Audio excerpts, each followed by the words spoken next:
Hi guys వచ్చేసా మీకోసం కొత్త వీడియో తెచ్చేసా. ఈడేంట్రా బాబు ఏదో చెట్టు చూపిస్తున్నాడు అని అనుకుంటున్నారా? మీలో ఎంతమందికి ఈ చెట్టు తెలుసు? ఇదైతే తోటకూర మొక్క ఫ్రెండ్స్. మీలో ఎంతమంది తోటకూర విత్తనాలు చూశారు? చూడకపోతే చూసేద్దాం రండి. ముదిరిపోయిన తోటకూర మొక్కకి పైన పువ్వు వస్తుంది. ఆ పువ్వులో అయితే తోటకూర విత్తనాలు ఉంటాయి. ఆ పువ్వు అనేది చెట్టునే ఎండిపోవాలి. చెట్టునే ఎండిపోతే విత్తనాలు అనేవి తొందరగా మొలుస్తాయి. చూపించడానికి పచ్చి పువ్వు అయితే కోసాను, కానీ తోటకూర పువ్వు ఎండిపోయాక తోటకూర పువ్వు నిండా అయితే విత్తనాలు ఉంటాయి. ఆ ఎండిపోయిన తోటకూర పువ్వుని అనేది తీసుకువచ్చి ఈ విధంగా నలిపితే విత్తనాలు అనేవి వస్తాయి. మీలో ఎంతమందికి తోటకూర అంటే ఇష్టం?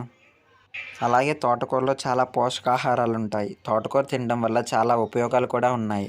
ఫైనల్గా అయితే తోటకూర పువ్వులో నుంచి వచ్చిన తోటకూర విత్తనాలు అయితే చూడండి. ఆ నల్లగా కనిపించేవన్నీ తోటకూర విత్తనాలే. ఇది పచ్చి పువ్వు కాబట్టి తక్కువే వచ్చాయి. అదే ఎండి పువ్వు అయితే ఇంకా చాలా విత్తనాలు వచ్చేవి.